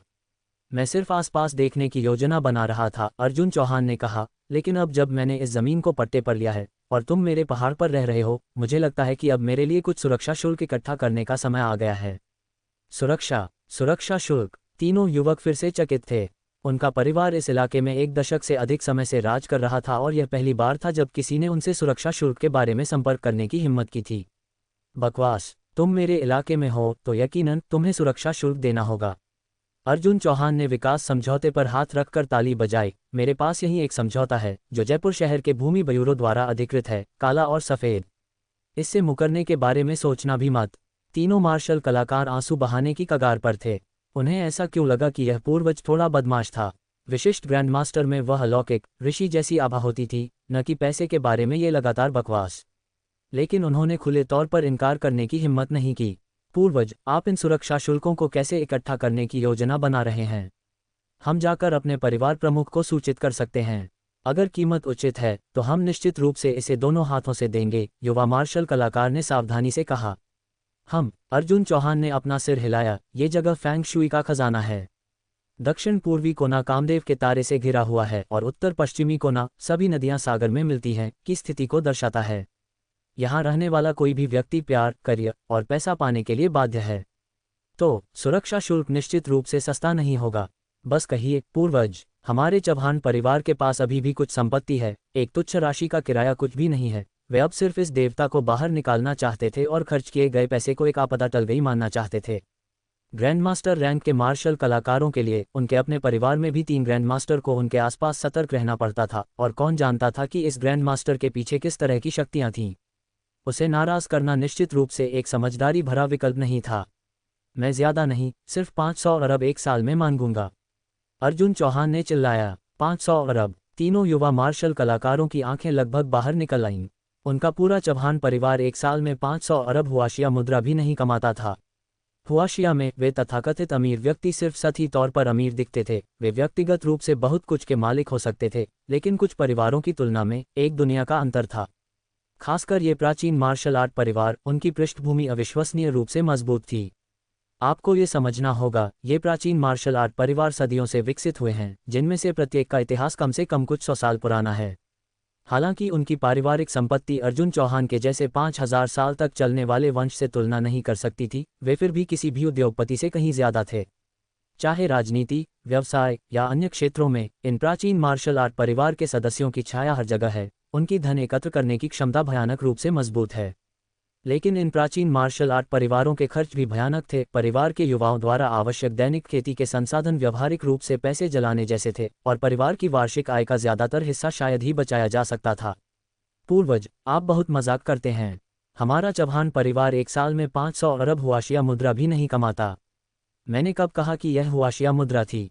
मैं अमेरिकी डॉलर की बात कर रहा था, अर्जुन चौहान ने गंभीरता से कहा। अमेरिकी डॉलर? या क्या तुम्हें लगा कि यह जिम्बाब्वे की मुद्रा थी? अर्जुन चौहान ने आंखें घुमाईं। 500 अरब भी नहीं दे सकते और तुम छोटी संपत्ति का घमंड करते हो। मैं निःशब्द हूँ, अर्जुन चौहान ने बुदबुदाया। 500 अरब उपलब्ध नहीं है। तुम क्यों नहीं पूछते और देखते कि दुनिया में कितने लोग नकद में 500 अरब पैदा कर सकते हैं? तीनों युवक सचमुच एक ईंट पकड़कर अर्जुन चौहान का सिर फोड़ना चाहते थे। भूल जाओ, तुम ऐसा नहीं लगते कि तुम वह राशि पैदा कर सकते हो। मैं सीधे तुम्हारे परिवार प्रमुख के पास जाऊंगा। बोलने के बाद अर्जुन चौहान मुड़ा और चला गया। पूर्वज, मत जाए। एक ग्रैंडमास्टर लेवल का मार्शल कलाकार उनके चौहान परिवार के गढ़ में घुस रहा था। यह कोई छोटी बात नहीं थी, लेकिन उनके पास उसे रोकने का कोई तरीका नहीं था। क्या करें? ऐसा लगता है कि यह ग्रैंडमास्टर किराए के संग्रह जैसी किसी तुच्छ चीज के लिए यहाँ नहीं है। उसके अन्य इरादे होने चाहिए। आत्मविश्वासी रहो, लगता है, और शायद को हटाओ, उसके निश्चित रूप से अन्य इरादे हैं। हमने खुले तौर पर उसे उकसाया, फिर भी उसने हमारी जान बख्श दी। शायद वह परेशानी पैदा करने के लिए यहाँ नहीं है। हमें जल्दी से ज्येष्ठ को सूचित करना चाहिए। मुझे उम्मीद है कि हमारे परिवार के साथ कुछ बुरा नहीं होगा। चौहान परिवार के निवास के सबसे केंद्रीय आंगन में एक सफेद बालों वाला ज्येष्ठ एक बिस्तर पर लेटा हुआ था। उसका शरीर गहरी आंतरिक शक्ति के साथ बह रहा था। हालांकि उसका चेहरा काले रंग से रंगा हुआ था और प्रत्येक सांस में उसकी सारी ताकत लगती थी। खिड़की के सामने बैठी एक लड़की थी जिसका नाम चेतना था, जिसके हाथ में दवा का एक कटोरा था। दवा से आयुर्वेदिक जड़ी बूटियों की एक मजबूत सुगंध निकल रही थी, जो साधारण लोगों द्वारा सिर्फ थोड़ी सी सूंघने पर भी नाक से खून बहने का कारण बन सकती थी। ज्येष्ठ राम, क्या मेरे दादाजी के जहर का इलाज करने का वास्तव में कोई तरीका नहीं है? इस कटोरे में एक सहस्राब्दी पुराने जिनसेंग से उबाला गया एक औषधीय घोल था, एक ऐसा घटक जिसे पैसे से भी खरीदना लगभग असंभव था। चौहान परिवार ने इसे तिब्बत क्षेत्र से प्राप्त करने के लिए बहुत कठिनाइयों से गुजरा था। यह मुश्किल है। ज्येष्ठ राम ने अपना सिर हिलाया। आपके दादाजी का जहर साधारण नहीं है। ये देवगौड़ा परिवार के घातक विष हथेली की गहरी जहरीली आंतरिक शक्ति है, कुछ ऐसा जिसे साधारण चिकित्सा तरीकों से हटाया नहीं जा सकता। अगर आपके दादाजी की गहरी आंतरिक शक्ति नहीं होती तो वह मौके पर ही अंग विफलता से मर सकते थे। इस सहस्राब्दी जिनसिंग के साथ भी हम उसे ज़्यादा से ज़्यादा आधे महीने के लिए ही बनाए रख सकते हैं। अगर हम उस समय में मारक नहीं ढूंढते हैं तो सहस्राब्दी पुराना जिनसिंग भी उसे नहीं बचा सकता है। ये सब मेरी वजह से है। चेतना रोने लगी, यह महसूस करते हुए कि अगर वह नहीं होती तो उसके दादाजी ऐसी घातक स्थिति में नहीं होते। देवगौड़ा परिवार भी प्राचीन मार्शल आर्ट परिवारों में से एक था, लेकिन वे एक धार्मिक मार्ग का पालन नहीं करते थे। कम उम्र से देवगौड़ा परिवार के सदस्यों ने अपने शरीर को जहरीली दवाओं से संवारना शुरू कर दिया। धीरे धीरे उनकी खेती की गई आंतरिक शक्ति को अत्यधिक जहरीला बना दिया। हालांकि ये घातक जहर उनके शरीर पर आक्रमण नहीं करता था, लेकिन युद्ध के दौरान उनके प्रतिद्वंद्वी के शरीर पर आक्रमण करता था। देवगौड़ा परिवार के गुप्त मारक के बिना मौत लगभग निश्चित थी। शुरू में जयपुर के चौहान परिवार का देवगौड़ा परिवार के साथ लगभग कोई लेनदेन नहीं था, लेकिन प्राचीन मार्शल आर्ट पंथों की एक सभा में देवगौड़ा परिवार के तीसरी पीढ़ी के उत्तराधिकारी दीपक को पहली नज़र में चेतना से प्यार हो गया और उसके बाद उसने अपना निरंतर पीछा शुरू कर दिया। हालांकि चेतना, जो कई सालों से अपनी खेती पर ध्यान केंद्रित कर रही थी और प्राचीन मार्शल आर्ट की दुनिया में देवगौड़ा परिवार की बुरी प्रतिष्ठा को जानती थी, वह स्वाभाविक रूप से स्त्री लंपट दीपक से अप्रभावित थी।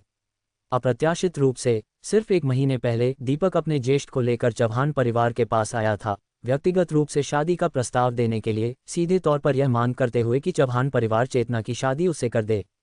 ऐसा कृत्य स्वाभाविक रूप से चौहान परिवार से विरोध के साथ मिला, लेकिन उन्हें उम्मीद नहीं थी कि देवगौड़ा परिवार के ज्येष्ठ दिवाकर वहीं पर चौहान परिवार का खुले तौर पर सामना करेंगे। चौहान परिवार की ताकत देवगौड़ा परिवार से कम नहीं थी। इसके विपरीत चौहान परिवार के पास 3 ग्रैंड मास्टर मार्शल कलाकार थे, जबकि देवगौड़ा परिवार के पास सिर्फ 2 थे, एक ये ज्येष्ठ और दूसरा दीपक के दादाजी। लेकिन कोई भी यह कल्पना नहीं कर सकता था कि देवगौड़ा परिवार के इस ज्येष्ठ दिवाकर ने सिर्फ कुछ वर्षों में एक लेवल 7 मार्शल कलाकार से एक लेवल 9 तक असाधारण रूप से उन्नति की थी। यहाँ तक कि उसकी आंतरिक शक्ति की विषाक्तता भी पहले से कहीं ज्यादा मजबूत हो गई थी। सिर्फ एक हथेली के वार से उसने चेतना के दादाजी को गंभीर चोट पहुंचाई। गंभीर जहरीली आंतरिक शक्ति उसके शरीर में प्रवेश कर गई, ग्रैंड मास्टर को मौत से भी बदतर भाग्य तक यातना देते हुए। देवगौड़ा परिवार अपनी बुरी प्रतिष्ठा के लिए कुख्यात हमेशा प्राचीन मार्शल आर्ट की दुनिया में बहुत लोकी रहा था, लेकिन इस बार उन्होंने अपनी सामान्य स्थिति को बदलकर अत्यधिक अहंकारी बनने के लिए बदल दिया, यहाँ तक कि कई छोटे परिवारों का सर्वनाश भी कर दिया, सूक्ष्म रूप से एक बड़ा कदम उठाने के अपने इरादे का संकेत देते हुए। जाने से पहले उन्होंने एक संदेश दिया जिसमें कहा गया था कि देवगौड़ा परिवार जो चाहता था कोई भी मना नहीं कर सकता था। उन्होंने आशा व्यक्त की कि अगली बार जब वे आएंगे तो वे चेतना को स्वेच्छा से उनके साथ देवगौड़ा परिवार में वापस आते हुए देखेंगे। ज्येष्ठ, परेशानी है। तभी चौहान परिवार का एक साधारण शिष्य ज्येष्ठ राम के पास पहुंचा। क्या हुआ? ज्येष्ठ राम का चेहरा तुरंत अंधेरा हो गया। क्या वे फिर से आ गए हैं? नहीं, युवा शिष्य ने कहा, पहाड़ की रखवाली करने वाले हमारे शिष्यों ने खबर भेजी है कि एक ग्रैंड मास्टर मार्शल कलाकार अंदर आ गया है। एक ग्रैंड मास्टर मार्शल कलाकार? क्या चल रहा है? उसने कहा कि उसने इस पहाड़ को ले लिया है और वह हमसे सुरक्षा शुल्क लेना चाहता है। 1 साल में 500 अरब मांग रहा है। हमारे चौहान परिवार से सुरक्षा शुल्क मांग रहा है। ज्येष्ठ राम ने गुस्से में मेज पर हाथ पटका। सच में अब कोई भी हमारे सिर पर गंदगी करने की हिम्मत करता है। ये प्राचीन मार्शल आर्ट परिवार धर्मनिरपेक्ष समाज में काफी प्रभाव रखते थे। उनके कई वंशजों ने मार्शल आर्ट स्कूल या इसी तरह के संगठन स्थापित किए और वे कुछ हद तक कम अच्छे उद्योगों में भी शामिल थे। वे थे जो आमतौर पर सुरक्षा शुल्क की जबरन वसूली करते थे। तो ऐसा कब हुआ था कि उनसे कोई और मांग करने आया था? क्या तुम जानते हो कि दूसरा पक्ष कौन है? अस्पष्ट। चौहान परिवार के मार्शल कलाकार ने अपना सिर हिलाया, लेकिन जाहिर तौर पर वह 20 साल के आसपास का एक युवक लगता है। ऐसा लगता है कि उसने जयपुर शहर के भूमि विकास ब्यूरो से उत्तरार्ध पर्वत के लिए विकास अधिकार और उपयोग अधिकार खरीदे हैं। 20 साल के आसपास का एक युवक, एक ग्रैंड मास्टर मार्शल कलाकार। ज्येष्ठ राम दंग रह गए। क्या वह उन बूढ़ों में से एक हो सकता है जिन्होंने एक चमत्कारी अमृत निगल लिया है? हुआशिया में रहने वाले युद्ध देवता पहले ही 150 साल से ज्यादा के हो चुके थे, फिर भी उन्होंने 30 या 40 के दशक के एक मध्यम आयु वर्ग के व्यक्ति की उपस्थिति बनाए रखी थी। क्या उसे यह एहसास नहीं है कि उत्तरार्ध पर्वत हमारे चौहान परिवार का क्षेत्र है? ज्येष्ठ राम और भी ज्यादा परेशान हो गए। हालांकि चौहान परिवार प्राचीन मार्शल आर्ट की दुनिया में शीर्ष पर नहीं था, वे निस्संदेह एक अच्छी तरह से ज्ञात बड़ा परिवार थे और अन्य परिवार आमतौर पर उन्हें कुछ सम्मान दिखाते थे। इस व्यक्ति का व्यवहार, जो भी प्राचीन मार्शल आर्ट की दुनिया से संबंधित लगता था, उनके चौहान परिवार के प्रति एक पूर्ण उकसावा था। दादाजी राम, क्या ये फिर से देवगौड़ा परिवार द्वारा भेजा गया कोई व्यक्ति हो सकता है? चेतना के चेहरे पर चिंता आ गई। अगर ये देवगौड़ा परिवार से कोई है तो यह और भी बेहतर है। हम उन्हें सिर्फ हमें मार्ग देने के लिए मजबूर कर सकते हैं। हालांकि ज्येष्ठ राम बहुत सख्त लग रहे थे, उनकी अभिव्यक्ति स्पष्ट रूप से गंभीरता से भरी हुई थी। चेतना के दादाजी और वह दोनों लेवल 7 के मार्शल कलाकार थे, लेकिन ताकत के मामले में उनके दादाजी और भी ज्यादा शक्तिशाली थे। फिर भी अब वह बिस्तर पर मुश्किल से जीवन से चिपके हुए थे, तो वह देवगौड़ा परिवार के विशेषज्ञ के खिलाफ कैसे खड़े हो सकते थे। भले ही वह ग्रैंड मास्टर नहीं था जिसने चौहान परिवार के प्रमुख को गंभीर रूप से घायल किया था, देवगौड़ा परिवार के सदस्यों के पास पापी आंतरिक शक्ति थी। समान ताकत की लड़ाई में उन्होंने अनुमान लगाया कि वह एक नुकसान में होगा, लेकिन स्थिति भयंकर थी और चौहान परिवार के एक ज्येष्ठ के रूप में पुराने प्रमुख के गंभीर रूप से घायल होने के साथ उन्हें आगे आना पड़ा। जाओ दूसरे ज्येष्ठ को बुलाओ, ज्येष्ठ राम ने आदेश दिया। चेतना की शादी देवगौड़ा परिवार के उस युवा मास्टर से करने के लिए सहमत होना असंभव था, लेकिन देवगौड़ा परिवार के बढ़ते अहंकार और आक्रामकता के साथ एक भयंकर लड़ाई अपरिहार्य लग रही थी। ये पहले से ही उनके चौहान परिवार के अस्तित्व के लिए महत्वपूर्ण मामला था। दादाजी राम, मुझे बस उनकी मांगों से सहमत हो जाना चाहिए। चेतना ने अपने दर्द से पीड़ित दादाजी पर एक नज़र डाली, फिर आसन खतरे के लिए तैयार चौहान परिवार के मार्शल कलाकारों पर, और उसकी रक्षात्मकता तुरंत रह गई। तुम क्या कह रही हो? ज्येष्ठ राम ने चेतना को बचपन से बड़ा होते देखा था। अपनी कोई संतान न होने के कारण वह उसे अपनी पोती के रूप में देखते थे। भले ही इसमें मेरी पुरानी जान चली जाए, मैं तुम्हें देवगौड़ा परिवार को नहीं सौंपूंगा। ये सही है, देवगौड़ा परिवार बहुत दूर चला गया है, हम उनके साथ बिल्कुल भी समझौता नहीं कर सकते। चेतना के कई बड़ों ने भी दृढ़ता से घोषणा की। चलो चलें, ये प्राचीन मार्शल आर्ट परिवार उतने पुराने जमाने के नहीं है जितना मैंने सोचा था। अर्जुन चौहान ने आसपास की इमारतों का सर्वेक्षण किया, ये देखते हुए कि प्रत्येक छोटे विला में एक बहुत ही आधुनिक वास्तुशिल्प शैली थी, और यहाँ तक कि कई लग्जरी कारें भी खड़ी थीं जो एक अमीर पड़ोस से ज्यादा मिलती जुलती थीं। मिस्टर अर्जुन, ये प्राचीन मार्शल आर्ट परिवार भी समय के साथ चलते हैं। जीवन का वह पुराना जमाने का तरीका अब शायद ही कभी देखा जाता है। वे अपने वंशजों को प्रशिक्षित करने में सहायता करने के लिए हाई-टेक मशीनों का भी उपयोग करते हैं और खेती की गति को बढ़ाने के लिए कुछ नए जमाने की दवाइयां भी लगाते हैं, जो कि बहुत आधुनिक है, यशपाल ने कहा। ओह, वे आ गए। अर्जुन चौहान ने तेज कदमों की एक श्रृंखला सुनी, उसके होंठ थोड़े ऊपर मुड़ गए। चौहान परिवार 20 से ज्यादा लोगों को ले आया था, जिनमें से ज्येष्ठ राम के अलावा एक और बूढ़ा आदमी था। बाकी ज्यादातर लेवल 7 से नीचे के प्राचीन मार्शल कलाकार थे। चेतना की नज़र अर्जुन चौहान पर पड़ी और उसे ऐसा लगा जैसे उसने इस चेहरे को कहीं पहले देखा है, लेकिन ठीक ठीक याद नहीं कर पा रही थी कि कहाँ। इतना युवा। अर्जुन चौहान को देखते ही हर कोई क्षण भर के लिए दंग रह गया। हालांकि वे तैयार थे, इतने युवा ग्रैंड मास्टर मार्शल कलाकार को देखकर उन्हें अभी भी एक झटका लगा। यह अनिश्चित था कि ऐसे युवा रूप के नीचे किस तरह का पुराना राक्षस छिपा हो सकता है। क्या आप ग्रैंड मास्टर मार्शल कलाकार हैं? राम नाम के ज्येष्ठ ने अर्जुन चौहान की ओर थोड़ा झुककर पूछा। चौहान परिवार में आपकी महान उपस्थिति का दूर से स्वागत नहीं किया गया, कृपया हमें माफ कर दें। इतने औपचारिक मत बनो, सब लोग बस खुद को घर पर महसूस करो। हाँ, अर्जुन चौहान ने एक सहज स्वर में कहा। ज्येष्ठ के माथे पर कई नीली नसें फूट पड़ी, ये स्पष्ट रूप से उनका घर था। चौहान परिवार में आपकी यात्रा, क्या मैं पूछ सकता हूं कि आप क्या सलाह दे सकते हैं? ज्येष्ठ राम ने बोलते समय अपना गुस्सा रोक रखा था। क्या तुम्हारे पास यहाँ मोबाइल फोन नहीं है? मुझे लगा कि नीचे के उन द्वारपालों ने पहले ही तुम्हें सूचित कर दिया था। अर्जुन चौहान ने अविश्वासी रूप से कहा, मैं यहाँ सुरक्षा शुल्क लेने आया हूँ। इसे इस तरह कहने से मैं काफ़ी अव्यावहारिक लगता हूँ। अर्जुन चौहान ने अपना सिर खुजलाया। मुझे उसे दोहराने दो, मैं यहाँ किराया लेने आया हूँ। सर, चौहान परिवार दशकों से यहाँ तय है, क्या आपको नहीं लगता कि आपकी मांग थोड़ी अत्यधिक है? धिक्कार है, मैं 20 साल से पृथ्वी पर हूँ, क्या ये पृथ्वी मेरी है? अर्जुन चौहान ने आंखें घुमाईं। आसमान के नीचे सारी जमीन संप्रभु की है, क्या ये जमीन राज्य की है? क्या तुम्हारे पास संपत्ति स्वामित्व प्रमाण पत्र है? क्या तुम्हारे पास पट्टा समझौता है?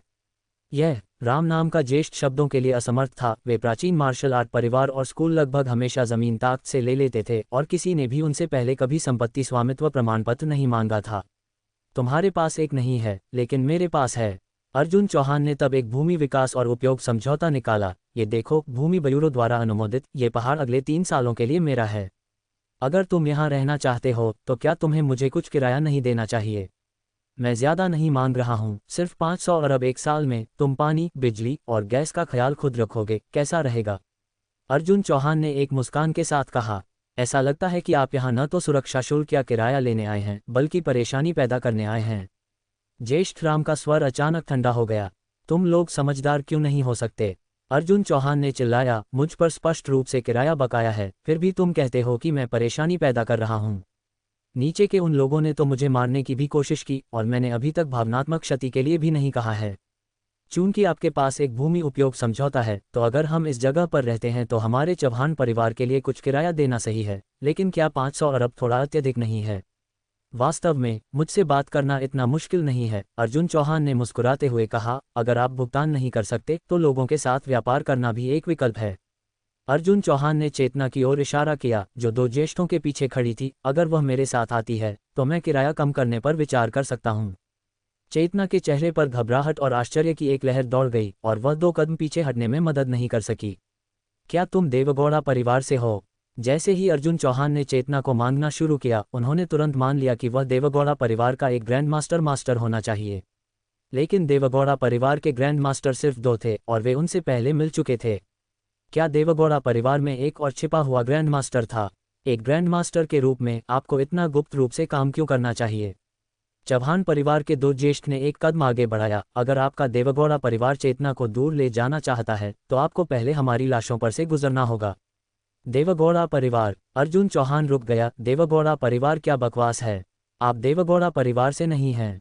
दोनों ज्येष्ठ चौंक गए और अर्जुन चौहान की अभिव्यक्ति दिखावटी नहीं लग रही थी, लेकिन उसने बोलते ही चेतना को क्यों मांगा? पूर्वज, क्या आप मुझे जानते हैं? चेतना आगे बढ़ी। यह नहीं जानती थी कि उसके अंतर्ज्ञान ने उसे क्यों बताया कि अर्जुन चौहान कोई दुर्भावना नहीं रखता था। मैं तुम्हें नहीं जानता। अर्जुन चौहान ने अपना सिर हिलाया। भूल जाओ, दिखावा करना बंद करते हैं। मैं वास्तव में तुम्हें खोजने यहाँ आया हूँ। मुझे खोजने? पूर्वज, मैं? रुको रुको रुको, मुझे बार बार पूर्वज मत बुलाओ। मैं सिर्फ 22 साल का हूँ, तुम शायद मुझसे बड़ी हो।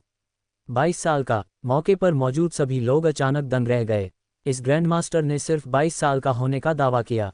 क्या ऐसा हो सकता है कि उसने इतना युवा दिखने के लिए कुछ खास तरीके अपनाए हों?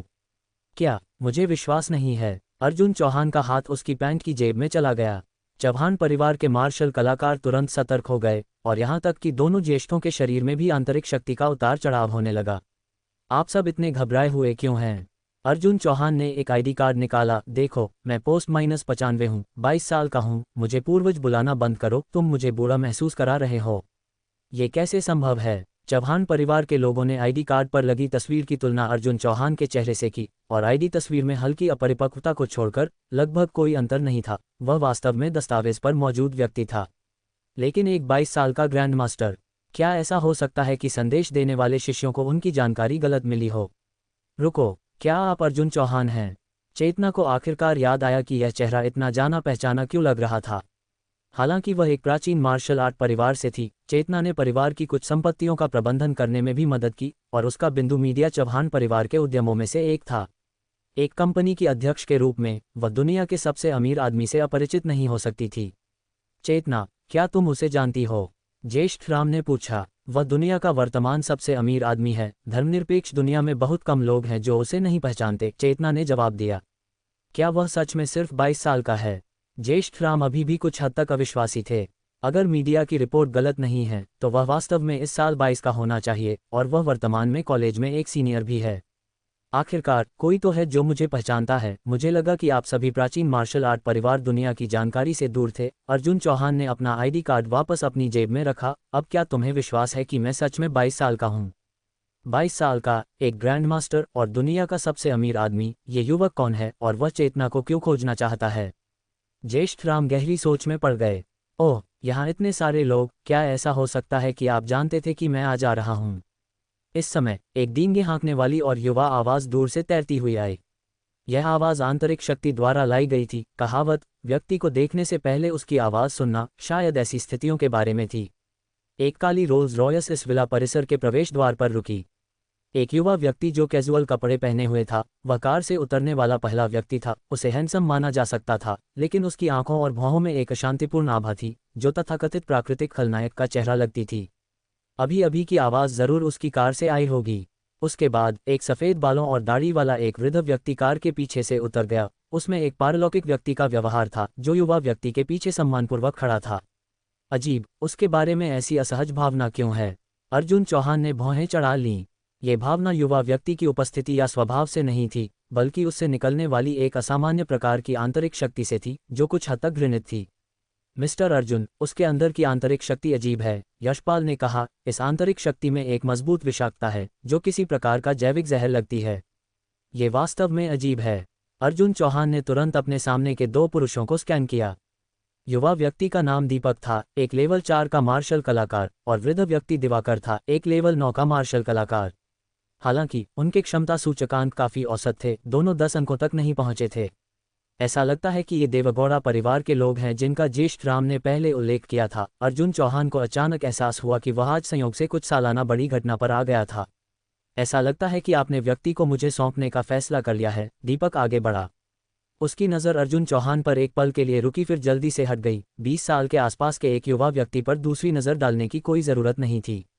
चेतना, अगर तुम शुरू से ही मुझसे सहमत हो जाती तो क्या ये सारी परेशानी खत्म नहीं हो जाती? दीपक ने मुस्कान के साथ कहा। हमारा देवगौड़ा परिवार अब वह नहीं है जो वह था। जल्द ही पूरी प्राचीन मार्शल आर्ट की दुनिया हमारे देवगौड़ा परिवार का सम्मान करेगी। जो मैं, दीपक, चाहता हूं, मुझे वह जरूर मिलेगा। दीपक, अब मारक सौंप दो। चेतना ने गुस्से में उसे घूरा। बेशक मैं तुम्हें मारक दे सकता हूं, दीपक ने जवाब दिया, जब तक तुम मुझसे शादी नहीं करती।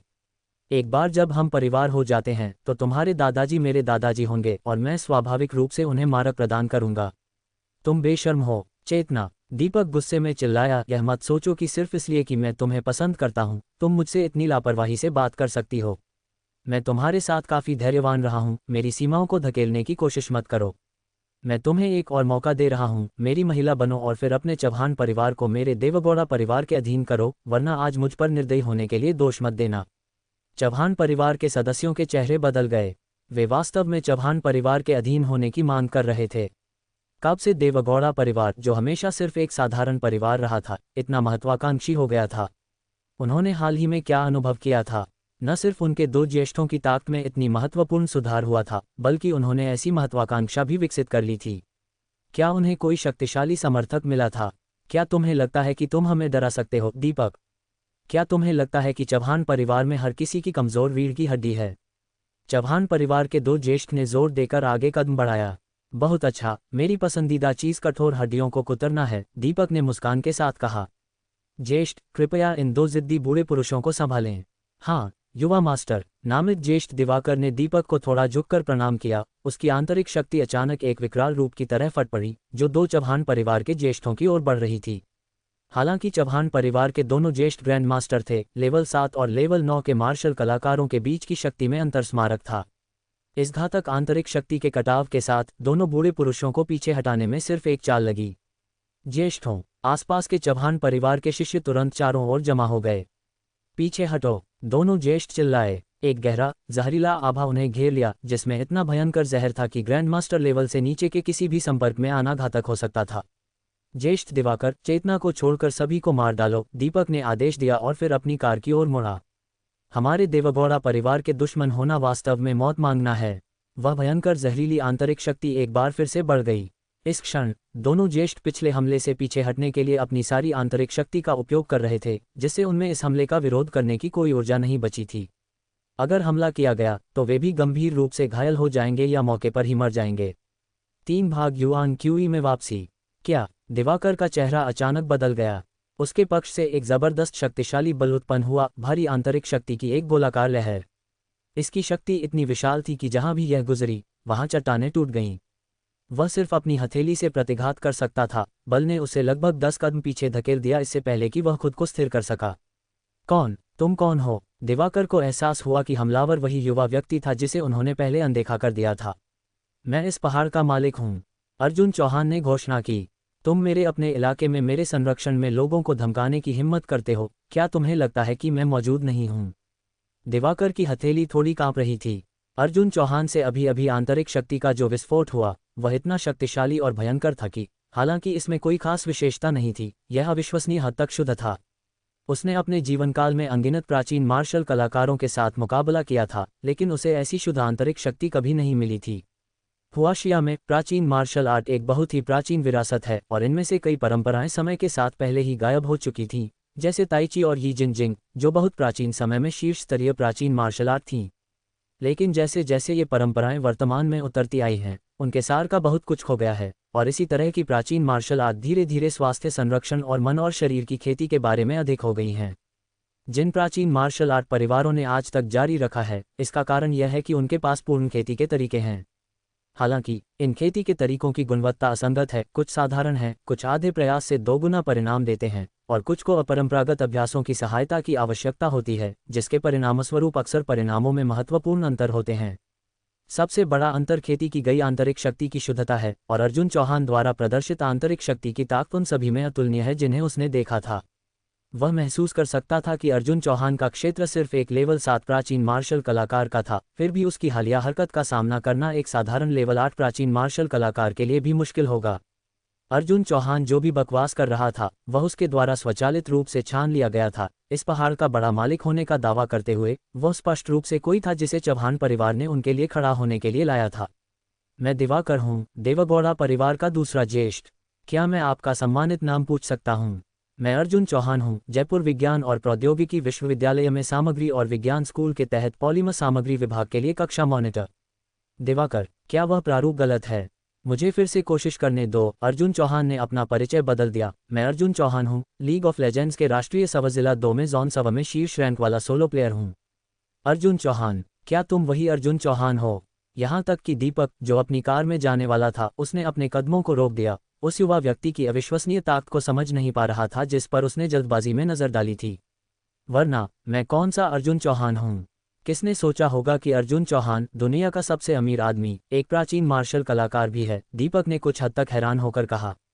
युवा मास्टर, यह अर्जुन चौहान एक लेवल 7 का मार्शल कलाकार है, दिवाकर ने सूचित किया। क्या? दीपक की पुतलियां एक पल में कई गुना फैल गईं। दीपक, जिसके पास औसत प्रतिभा थी, उसे हाल ही में एक सौभाग्यपूर्ण अवसर के बाद ही ताकत में तेज वृद्धि का अनुभव हुआ था। फिर भी वह ज्यादा से ज्यादा सिर्फ एक लेवल 4 का मार्शल कलाकार था। अर्जुन चौहान उससे कम 5 साल छोटा था। एक लेवल 7 का मार्शल कलाकार, वह ग्रैंड मास्टर लेवल था। ये कैसे संभव हो सकता है? मिस्टर अर्जुन के पास प्रभावशाली कौशल है। इतनी कम उम्र में ऐसी आंतरिक शक्ति होने के लिए मैं उसकी प्रशंसा करता हूँ। मैं भी ऐसा नहीं चाहता था। अर्जुन चौहान ने आह भरी। मुझे आंतरिक शक्ति बिल्कुल भी पसंद नहीं है, मुझे इसमें कोई रुचि नहीं है, लेकिन मेरी ताकत अन्यथा अनुमति नहीं देती। दीपक का मुंह थोड़ा फड़फड़ाया। अर्जुन चौहान का दिखावटी विनम्रता लगभग किसी को उसे मारने के लिए उकसाने के लिए काफी थी। कितने प्राचीन मार्शल कलाकार अर्जुन चौहान के पास मौजूद ताकत के स्तर तक पहुंचे बिना अपना पूरा जीवन बिताते थे। उसे अर्जुन चौहान की कुछ समझ थी। यह अर्जुन चौहान अकल्पनीय रूप से धनी था और आज तक कोई नहीं जानता था कि उसके पास वास्तव में कितना पैसा था। ऐसा लगता था कि उसकी पृष्ठभूमि सिर्फ अमीर होने के बारे में नहीं थी। सिर्फ 22 साल की उम्र में एक ग्रैंड मास्टर, ऐसी उपलब्धि पुराने जमाने के युद्ध देवता से भी ज्यादा भयानक थी। अर्जुन चौहान ने ये सब कैसे पूरा किया? प्राचीन मार्शल आर्ट का अभ्यास करना सिर्फ पैसे से प्राप्त करने योग्य कुछ नहीं था। मिस्टर अर्जुन, आज का मुद्दा मेरे और चौहान परिवार के बीच एक निजी मामला है और मुझे उम्मीद है कि मिस्टर अर्जुन एक तरफ खड़े हो सकते हैं। अगर मिस्टर अर्जुन किसी दिन मेरे देवगौड़ा परिवार का दौरा करते हैं तो मैं निश्चित रूप से एक सम्मानित मेहमान के कारण आपको शिष्टाचार से पेश आऊंगा। अर्जुन चौहान की पृष्ठभूमि अथाह गहराई थी और दीपक कोई मूर्ख नहीं था। उसके साथ दुश्मनी से बचना स्वाभाविक रूप से कार्रवाई का सबसे अच्छा तरीका था। कोई तरीका नहीं। अर्जुन चौहान ने दूसरे विचार के बिना सीधे खारिज कर दिया। मैंने अभी स्पष्ट कर दिया, मैं इस पहाड़ का मालिक हूं और इस पहाड़ पर सब कुछ मेरे संरक्षण में है। चूंकि चौहान परिवार यहां रहता है, मुझे उनका ध्यान रखना होगा। अगर तुम कहते हो कि किसी को मारो और तुम मारते हो, कहते हो कि एक महिला का अपहरण करो और तुम अपहरण करते हो, तो मैं क्या दिखता हूं? ये कहने के बाद अर्जुन चौहान ने फिर से विकास समझौता निकाला। ये देखो, मेरे पास यही सबूत है। अगर तुम अब चले जाते हो तो मैं ऐसा नाटक कर सकता हूं कि कुछ भी नहीं हुआ। आखिरकार अज्ञानता कोई गलती नहीं है ना? यह विकास समझौता फिर से नहीं। चौहान परिवार के लोगों को निराश लग रहा था। क्या अर्जुन चौहान को यह एहसास नहीं था कि ऐसी चीज प्राचीन मार्शल आर्ट परिवारों के लोगों के लिए कोई बंधनकारी शक्ति नहीं रखती थी? सांसारिक दुनिया में पैसे वाले प्रभारी हो सकते हैं, लेकिन प्राचीन मार्शल आर्ट की दुनिया में सबसे बड़ी मुट्ठी वाले शासन करते हैं। अर्जुन चौहान की ताकत वास्तव में जबरदस्त थी। उसने अभी अभी जो हरकत की, उसने चौहान परिवार के दोनों ज्येष्ठों को हीन महसूस कराया। लेकिन दिवाकर एक लेवल 9 का मार्शल कलाकार था जो पौराणिक क्षेत्र को छूने से सिर्फ एक कदम दूर था। हुआशिया में हालांकि प्राचीन मार्शल कलाकारों की संख्या बड़ी नहीं थी, फिर भी कई 100,000 या यहाँ तक कि 10 लाख के करीब थे। लेकिन पौराणिक क्षेत्र में मार्शल कलाकारों की संख्या बिल्कुल भी 100 से ज्यादा नहीं होगी। अर्जुन चौहान का दिवाकर को अभी पीछे हटाना पहले से ही अकथनीय रूप से आश्चर्यजनक था, लेकिन यह एक छिपा हुआ हमला था। अगर दोनों का सीधे सामना होता तो अर्जुन चौहान निश्चित रूप से दिवाकर के लिए कोई मुकाबला नहीं होगा। मिस्टर अर्जुन, क्या आप मेरे देवगौड़ा परिवार का विरोध करने के लिए दृढ़ हैं? दीपक की अभिव्यक्ति अचानक ठंडी हो गई। गंभीरता से, तुम मेरे इलाके में मेरे लोगों को धमकाते हो और तुम ये कहने की हिम्मत करते हो कि मैं तुम्हारा विरोध कर रहा हूं। वह तर्क बस त्रुटिहीन है। मिस्टर अर्जुन, आपका सांसारिक दुनिया में बहुत प्रभाव हो सकता है, लेकिन हम अब इस मामले को प्राचीन मार्शल आर्ट की दुनिया के तरीके से सुलझा रहे हैं। अपने लिए परेशानी मत बढ़ाओ। दीपक ने कहा, मेरी विनम्रता इसलिए नहीं है क्योंकि मैं तुमसे डरता हूं। अगर तुम यह नहीं जानते कि तुम्हें क्या अच्छा है, तो हो सकता है कि तुम्हें भविष्य में अपने पैसे खर्च करने का मौका न मिले। क्या तुम मुझे धमका रहे हो? मिस्टर अर्जुन ऐसा सोच सकते हैं, दीपक ने कहा, सांसारिक पुलिस प्राचीन मार्शल आर्ट की दुनिया के मामलों में हस्तक्षेप नहीं करेगी, और भले ही मैं आज तुम्हें यहां मार दूं, कोई भी मेरे लिए कोई परेशानी खड़ी नहीं करेगा। तुमने जो एक वाक्य कहा, उससे अब यह नहीं रहा कि मैं जाऊं या नहीं। अर्जुन चौहान की अभिव्यक्ति अविश्वसनीय रूप से खतरनाक हो गई। तुम्हें पहले ही मौका दिया जा चुका है, आज जाना इतना आसान नहीं होगा। ओह, दीपक ने अचानक एक ठंडी व्यंग्यात्मक हंसी निकाली। मुझे आश्चर्य है कि मिस्टर अर्जुन हमें जाने देने के लिए क्या चाहेंगे। दीपक के शब्द व्यंग्य से भरे थे।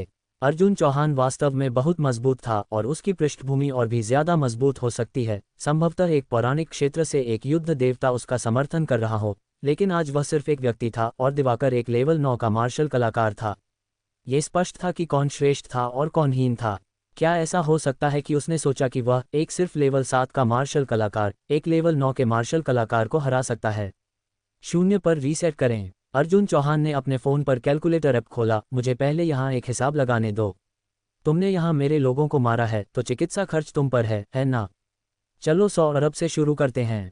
फिर तुमने मेरे लोगों को डराया तो भावनात्मक परेशानी के लिए मुआवजा होना चाहिए, है ना? चलो उसे 1 और 100 अरब गिनते हैं। इस जमीन को देखो, सब क्षतिग्रस्त है। हालांकि मैंने ही कार्रवाई की थी, तुम जिम्मेदार पार्टी हो तो तुम्हें इन नुकसानों की लागत को कवर करना चाहिए, है ना? वह 1 और 100 अरब है। इसके अलावा मैं बचपन से एक डरपोक रहा हूं। तुम्हारी पिछली धमकियों ने मुझे एक मनोवैज्ञानिक बीमारी दे दी होगी। चिकित्सा खर्च, भावनात्मक परेशानी के लिए मुआवजा, पोषण शुल्क, काम का नुकसान, इन्हें छोड़ा नहीं जा सकता, है ना? चलो इसे अनुमान से 500 अरब मान लेते हैं।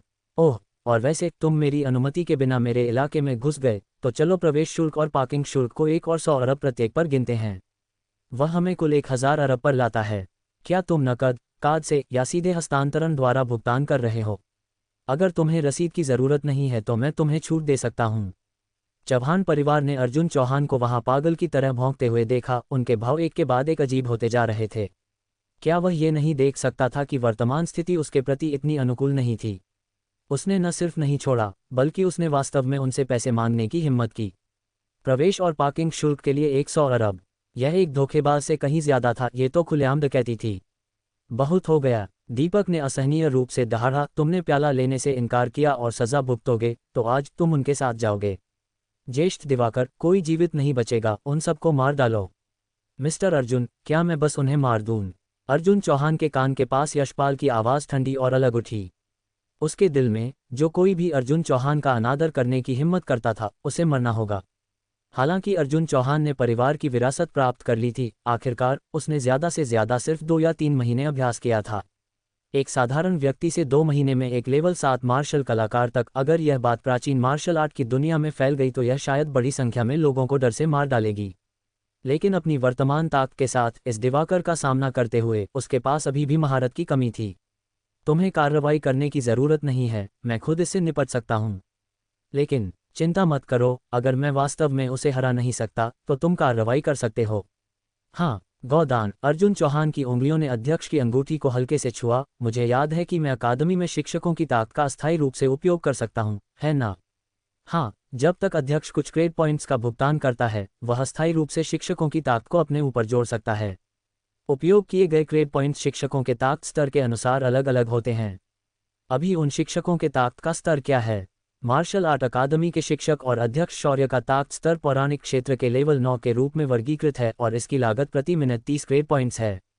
हेडमास्टर वसुंधरा पौराणिक क्षेत्र के लेवल 7 पर है, जिसकी लागत प्रति मिनट 25 क्रेडिट पॉइंट्स है। शिक्षक जसवंत, शौर्य के क्षेत्र को मुझ पर अस्थायी रूप से जोड़ दो। अर्जुन चौहान ने आदेश दिया। अगर मुझे दिखावा करना है तो मुझे इसे पूरी तरह से करना होगा। हाँ अध्यक्ष। एक पल में एक आश्चर्यजनक शक्ति अध्यक्ष की अंगूठी से अर्जुन चौहान के शरीर में बढ़ गई। उसकी आंतरिक शक्ति पलक झपकते ही कई गुना मजबूत हो गई। उसने ये भी महसूस किया कि वह एक ही मुक्के से एक पहाड़ को तोड़ सकता है।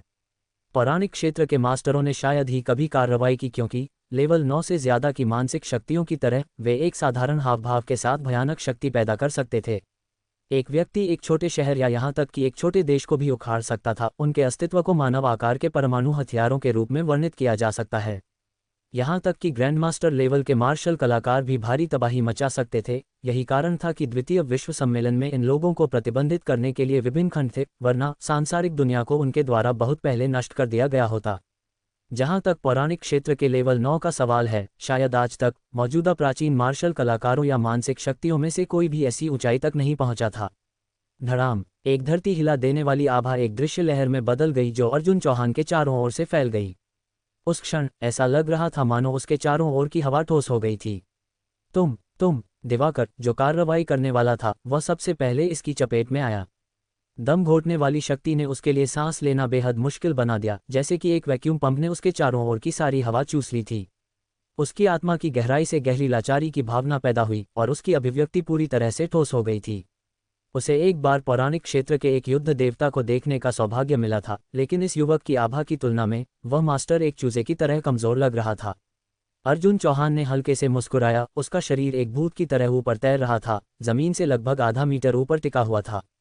उसके हाथ उसकी पीठ के पीछे जकड़े हुए थे। उसकी मुद्रा एक बाहरी दुनिया से अलग रहने वाले साधु की थी। हवा में तैरना, यह एक पौराणिक क्षेत्र मार्शल कलाकार का निशान था। तुम एक ग्रैंडमास्टर लेवल के मार्शल कलाकार नहीं हो, तुम पौराणिक क्षेत्र के हो। दिवाकर की आवाज़ अत्यधिक डर से कांप रही थी। 22 साल की उम्र में एक ग्रैंडमास्टर पहले से ही असाधारण था, फिर भी उसने अपने असली क्षेत्र को छिपा लिया था। पौराणिक क्षेत्र के लोगों में वह निश्चित रूप से एक शीर्ष दावेदार था। चेहरे को न देखते हुए उसे ये भी संदेह था कि एक युद्ध देवता यहाँ उतरा था। उड़ान, एक युद्ध राजा की शक्ति, वास्तव में भयानक। इस अद्भुत सनसनी ने अर्जुन चौहान को थोड़ा नशे में कर दिया। फिर भी उसकी छठी इंद्रिय ने उसे बताया कि इस स्थिति में भी वह यशपाल के लिए कोई मुकाबला नहीं लगता था। क्या बात है, हैरान हो या नहीं? अर्जुन चौहान ने कहा, मैंने सुना कि तुम मुझे मारना चाहते हो, तो आओ, मुझ पर हमला न करना ऐसा है जैसे मुझे इज्जत न देना, और अगर तुम मुझे इज्जत नहीं देते हो तो तुम मुझे पागल होने के लिए दोष नहीं दे सकते। ये कैसे संभव है? अगर अर्जुन चौहान सिर्फ एक ग्रैंड मास्टर होता तो दीपक सतर्क हो सकता था, लेकिन निश्चित रूप से भयभीत नहीं। लेकिन कौन उम्मीद कर सकता था कि वह पौराणिक क्षेत्र का एक सुपर विशेषज्ञ होगा। हमारा चौहान परिवार बच गया। चौहान परिवार के 2 ज्येष्ठों के मुंह के कोनों पर खून था और उनके चेहरे काले पड़ रहे थे, लेकिन उनके चेहरे अभी भी अविश्वसनीय रूप से उत्साहित लग रहे थे।